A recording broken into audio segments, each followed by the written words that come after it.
For over 1,000 years, Japan has had a front and a back. The Pacific coast thrives with megacities like Tokyo and Osaka, while the Sea of Japan side is called Ura Nihon, which literally translates to Shadow Japan. 40 million people live in regions the government quietly treated as expendable. But now Japan is betting $200 billion to flip the entire country's economic gravity westward. Keep watching because you're about to discover how Japan plans to redraw its own map and reshape Asia in the process. Did you know that 70% of Japan's entire economy is concentrated on just one coastline? The Pacific side, home to Tokyo, Yokohama, and Osaka, generates wealth that rivals entire European nations. Meanwhile, prefectures along the Sea of Japan, places like Niigata, Ishikawa, and Tottori, are watching their populations collapse. Some Western prefectures are projected to lose 30% of their residents by 2040. Entire towns are becoming ghost villages as young people flee to Tokyo, searching for opportunity. The infrastructure tells the same story. Tunnels are crumbling. Bridges built decades ago receive minimal maintenance. Rail lines that once connected communities now operate on skeleton schedules. It is as if Japan split into two nations, one hypermodern and racing toward the future, the other trapped somewhere around 1985. But here's what makes this fascinating. It was not always this way. During the Edo period, the Sea of Japan coast was actually more important than the Pacific side. Trade routes connected Japan to Korea, China, and Russia through western ports. Then came the Meiji Restoration in 1868, which pivoted Japan toward the Pacific and Western trade. The Cold War sealed the deal. The Sea of Japan became a dead sea, bordering a hostile Soviet Union and unpredictable North Korea. For 70 years, every bullet train, every major airport, every significant port investment flowed eastward. Now everything is changing. China's rise as a trading superpower and Russia's instability are forcing Japan to reconsider its geographic blind spot. The devastating Noto Peninsula earthquake in 2024 exposed just how neglected Western infrastructure had become. Japan realized it could no longer ignore half of its own country. Japan has tried to fix this divide before. In the 1970s, Prime Minister Tanaka launched his famous Remodeling the Archipelago plan, promising balanced development across the nation. The result was corruption scandals and half-built highways leading to nowhere. Throughout the 1980s and 1990s, billions of dollars flowed into regional subsidies meant for revitalization. What Japan got instead were bridges carrying almost no traffic and museums attracting almost no visitors. The Hokuriku Shinkansen extension was supposed to connect the western coast to major cities. It took 50 years to partially complete and still does not reach Osaka. Tourism campaigns tried to rebrand the region with slogans like Discover Ura Nihon, but they flopped because the infrastructure simply could not support visitors, even if they wanted to come. The pattern was always the same. Tokyo-centric bureaucracy prioritized Pacific projects. Political power concentrated in eastern districts. Private investment followed government money eastward. There was never a unified vision, just patchwork solutions applied to a systemic wound. But this time, Japan is attempting something far more ambitious. What Japan is building now is nothing less than a second spine for the entire nation. The West Japan Corridor Initiative is a 30-year master plan, stretching 1,200 kilometers from Niigata in the north to Fukuoka in the south. The vision is breathtaking. Transform the Sea of Japan from a barrier into a gateway connecting Japan directly to mainland Asia. To put that in perspective, 1,200 kilometers is roughly the distance from New York City to Miami. Japan plans to build world-class infrastructure across this entire stretch, creating connections that should have existed a century ago, but will now be constructed with 21st century technology. The target is to shift 15% of Japan's economic activity westward by 2055. The centerpiece is the Sea of Japan Shinkansen,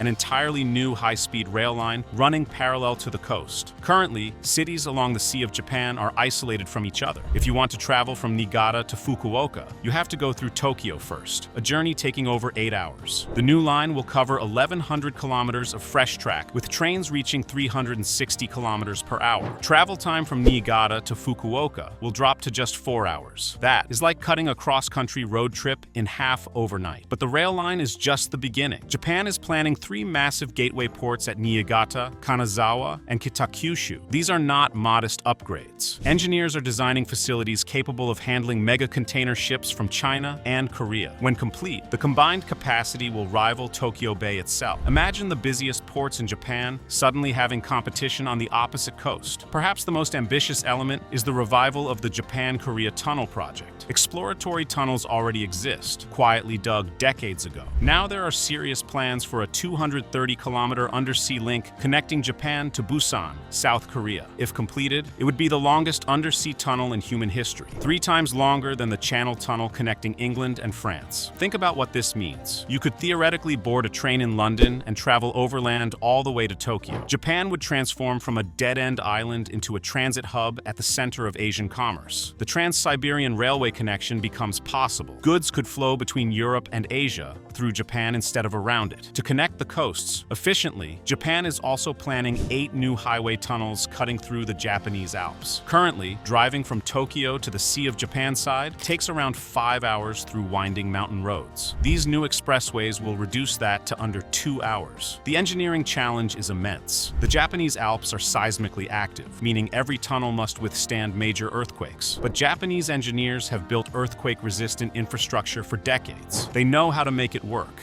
Building infrastructure is one thing. Powering it is another challenge entirely. The Sea of Japan coast offers something the Pacific side cannot: consistent, powerful winds perfect for offshore energy generation. Japan is planning massive offshore wind farms with a target capacity of 15 gigawatts, enough electricity to power the entire western corridor independently. The energy infrastructure extends beyond wind. New nuclear plants are proposed in Niigata and Fukui prefectures. Liquefied natural gas terminals will receive shipments from Russia and Alaska. The goal is energy independence for the Western Corridor, reducing reliance on the congested Pacific coast grid. Digital infrastructure is equally ambitious. Undersea fiber optic cables will connect directly to South Korea and China, creating lightning-fast data highways. New data centers are planned for the cooler Western climate, where natural temperatures reduce cooling costs significantly. Smart port automation systems will make the gateway ports among the most efficient in the world. The logistics network ties everything together. Inland cargo terminals will connect ports to the expressway network. An automated freight rail system will move goods without the delays of human scheduling. The total estimated cost for all of this reaches between $170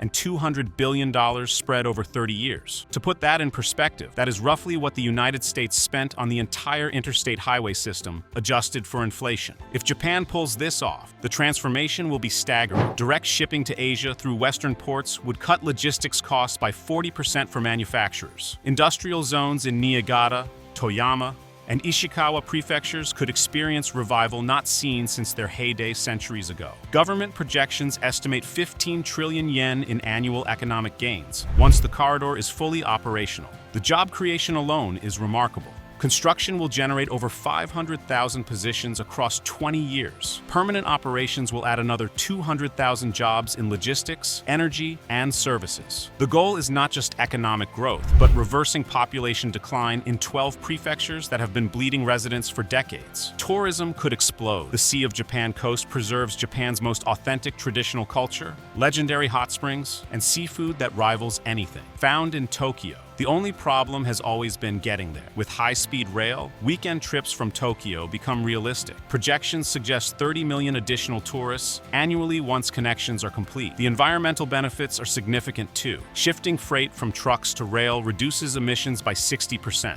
Offshore wind makes the corridor potentially carbon neutral by 2050. Revitalized rural areas could reduce the crushing overcrowding in Tokyo, where housing costs have become astronomical. For regular people, the quality of life improvements are tangible. Housing in Western cities costs roughly 1/3 of Tokyo prices. Less congestion, more access to nature, and preserved slow life culture become accessible rather than isolated. Families priced out of Tokyo could find affordable homes without sacrificing career opportunities. None of this will be easy. Japan's national debt already sits at 260% of GDP, the highest in the developed world. Previous mega projects like the Tokyo Olympics went 200% over budget. The entire trade premise depends on stable relationships with China and Korea, which have historically been anything but stable. Building through the Japanese Alps means constructing in one of the most seismically active regions on Earth. The Sea of Japan coast receives some of the heaviest snowfall anywhere, with certain areas buried under 15 meters annually. And Japan has 30% fewer construction workers than it did in 1995. The workforce to build this ambitious vision simply does not exist domestically yet. Currently, the Hokuriku Shinkansen reached Tsuruga in 2024, but the crucial Osaka extension has been delayed until at least 2046. Some highway tunnels are under construction, while most remain in planning stages. The Japan-Korea tunnel exists only as 500 meters of exploratory shaft with no firm government commitment. Port expansions in Niigata have begun, but operate at just 30% of projected capacity. The world is watching closely. South Korea is cautiously interested in the tunnel project, recognizing it would transform Busan into a mega-hub. Taiwan sees a geographically balanced Japan as a stronger regional ally. The United States supports anything, reducing Japan's dependence on vulnerable Pacific choke points. Even Russia has shown surprising interest, recognizing potential trans-Siberian connections that would benefit their economy. If Japan succeeds, it could inspire similar geographic corrections worldwide. Italy has struggled with its north-south divide for generations. The United Kingdom wrestles with London's overwhelming dominance. Success in Japan would prove that advanced democracies can still execute transformational infrastructure projects. Failure would suggest the opposite, that nations like Japan can no longer dream this big. Japan has attempted to fix its east-west divide before and failed every time. But this time, the stakes are existential. Without radical action, projections show half of Japan becoming uninhabitable ghost territory